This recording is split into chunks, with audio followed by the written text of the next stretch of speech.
कहा जाता है, माँ का प्यार वो रोशनी है जो अंधेरे में भी रास्ता दिखा देती है, लेकिन इंसान तब समझता है जब वो रोशनी बुझ जाती है। ये कहानी है राघव नाम के एक बेटे की, जिसने अपनी माँ को तो बहुत प्यार किया, पर वक्त रहते वो दिखा नहीं पाया। राघव एक छोटे से गांव में पैदा हुआ था। उसके पिता नहीं थे। माँ ने ही उसे अपनी गोद में संभाला। मिट्टी के घर में रहकर दूसरों के घरों में काम करके माँ ने उसे शहर पढ़ने भेजा। राघव हमेशा कहता, माँ एक दिन मैं बड़ा आदमी बनकर लौटूंगा, फिर तुम्हें किसी चीज की कमी नहीं रहने दूंगा। माँ मुस्कुराती और कहती, मुझे कमी नहीं, बस तू खुश रहे, यही काफी है। साल गुजरते गए। राघव की नौकरी लग गई। शहर के चकाचौंध में वो माँ से दूर होता गया।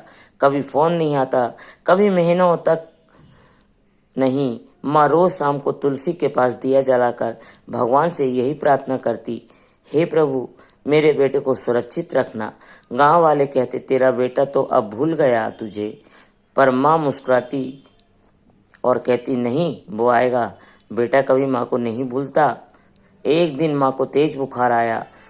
पड़ोसी उन्हें डॉक्टर के पास ले गए, पर इलाज काम न आया। माँ की तबीयत बिगड़ती जा रही थी, पर वो एक ही बात बार बार कह रही थी, बस मेरे बेटे को बुला दो, मैं उसे एक बार देखना चाहती हूँ। राघव को खबर मिली, पर उस वक्त उसका ऑफिस में बड़ा प्रोजेक्ट चल रहा था।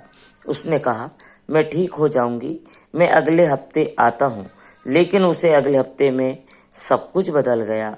2 दिन बाद ही फोन आया, राघव, माँ की हालत बहुत खराब है, जल्दी आ जा। राघव सब छोड़कर भागा। बस, ट्रेन, फिर पैदल। जब तक वो पहुंचा, माँ बेहोश पड़ी थी। उसने माँ के पैर छुए, आंसू बह निकले। माँ मैं आ गया, आंखें खोलो माँ।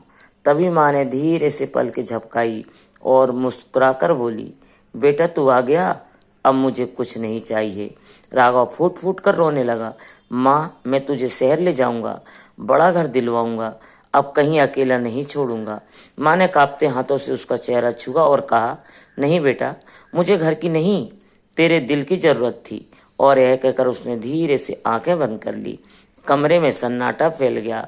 बाहर हवा चली, दिया टिमटिमाया, जैसे माँ ने आशीर्वाद दिया हो। अगले दिन जब राघव ने माँ की चीजें समेटी तो उसमें एक पुराना डब्बा मिला और राघव की बचपन की तस्वीरें थी।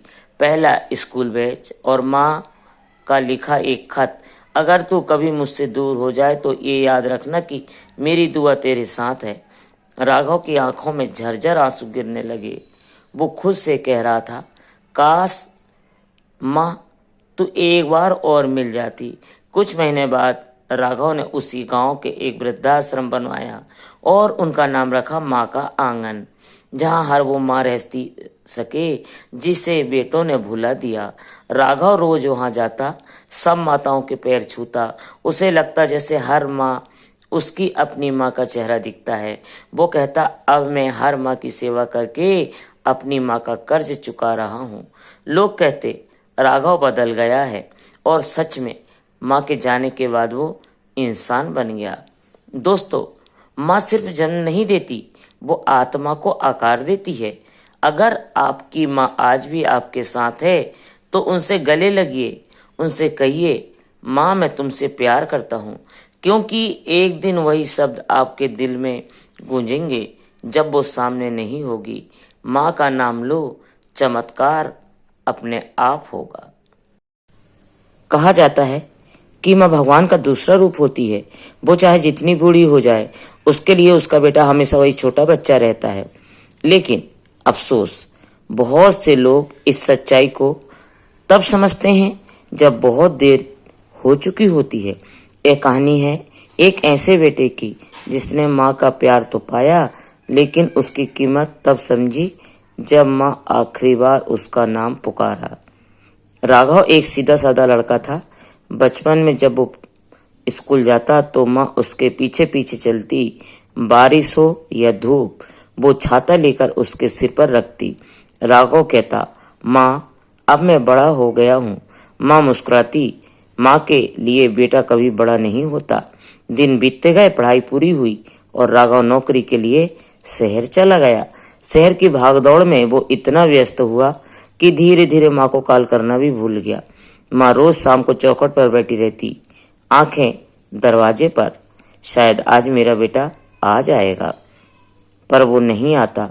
कभी कभी गांव वाले पूछते, तेरा बेटा तो अब बड़ा आदमी बन गया, तुझे भूल गया। माँ बस मुस्कुराती हुई कहती, बेटा कभी नहीं भूलता। एक दिन माँ को तेज बुखार चढ़ा। पड़ोसी बोले, अम्मा अस्पताल चलो। माँ बोली, बेटा आएगा तब चलूंगी। डॉक्टर ने कहा, उन्हें दिल की परेशानी है, जल्दी ठीक नहीं होगी। लेकिन माँ का भरोसा अटूट था। मेरा बेटा आएगा, मुझे अपनी गोद में ले लेगा। उसी शाम राघव का फोन आया, माँ बहुत बीमार है, जल्दी आओ। पर उसने कहा, 2 दिन बाद मीटिंग है, इसके बाद आऊंगा। माँ का वक्त तो निकल ही रहा था। 3 दिन बाद गांव से खबर आई, राघव, माँ की हालत बहुत नाजुक है। वो सब छोड़कर भागा। ट्रेन से, बस से, पैदल दौड़ता हुआ गांव पहुंचा। घर में सन्नाटा था। माँ बिस्तर पर लेटी थी, आंखें बंद। राघव रोते हुए उनके पास गया। माँ, मैं आ गया हूँ माँ, आंखें खोलो। धीरे धीरे माँ ने आंखें खोली। चेहरे पर मुस्कान आई और बोली, बेटा देर तो कर दी, पर तू आया, यही मेरा वरदान है। राघव की आंखों से आंसू नहीं रुक रहे थे। उसने कांपते हुए कहा, माँ अब कभी अकेला नहीं छोड़ूंगा, अब तुझे अपने साथ शहर ले चलूंगा।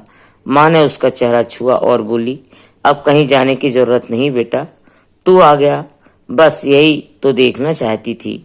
इतना कहकर माँ ने धीरे से ओम का उच्चारण किया और मुस्कुराते हुए दुनिया से चली गई। राघव के ओंठ कांप उठे। उसने कहा, माँ माँ, एक बार और बोलो ना। पर अब सिर्फ सन्नाटा था। अगले दिन जब वो माँ की अर्थी उठी, पूरा गांव रो रहा था। सब कहते, ऐसी माँ फिर नहीं मिलेगी। राघव बस देखता रहा, सोचता रहा, जिस प्यार के लिए वो सारी दुनिया जीतना चाहता था, वो प्यार तो उसकी माँ के आंचल में ही था। वो रोज के काम, वो शादी रोटियां, वही जो जिनमें माँ का आशीर्वाद छिपा था। कुछ दिनों बाद राघव ने माँ की अलमारी खोली। अंदर एक पुराना कपड़ा था जिसमें कुछ चीजें रखी थी। उसका बचपन का टिफिन, एक पुरानी साड़ी और एक छोटा कागज जिस पर माँ ने लिखा था, अगर मेरा बेटा मुझसे दूर हो जाए तो उसे कहना, माँ उसे रोज याद करती है। राघव उस कागज को सीने से लगाकर फूट फूट कर रो पड़ा। उस दिन से वो हर सुबह माँ की तस्वीर के आगे दिया जलाने लगा और धीरे धीरे उसने अपनी जिंदगी बदल दी। हर माँ बाप की सेवा को अपनी माँ का कर्ज समझने लगा। जो माँ बाप को भूलता है वो खुद अपने भविष्य का रास्ता बंद करता है। अब वो गांव में बच्चों का पढ़ाता है। हर महीने अनाथालय में जाकर बुजुर्गों को खाना खिलाता है, क्योंकि उसने जाना माँ का नाम लेने से चमत्कार होता है। और आखिरी पंक्ति में वो कहता है, माँ आज भी तू मेरे आसपास है, तेरी दुआ ही तो मेरी जिंदगी है।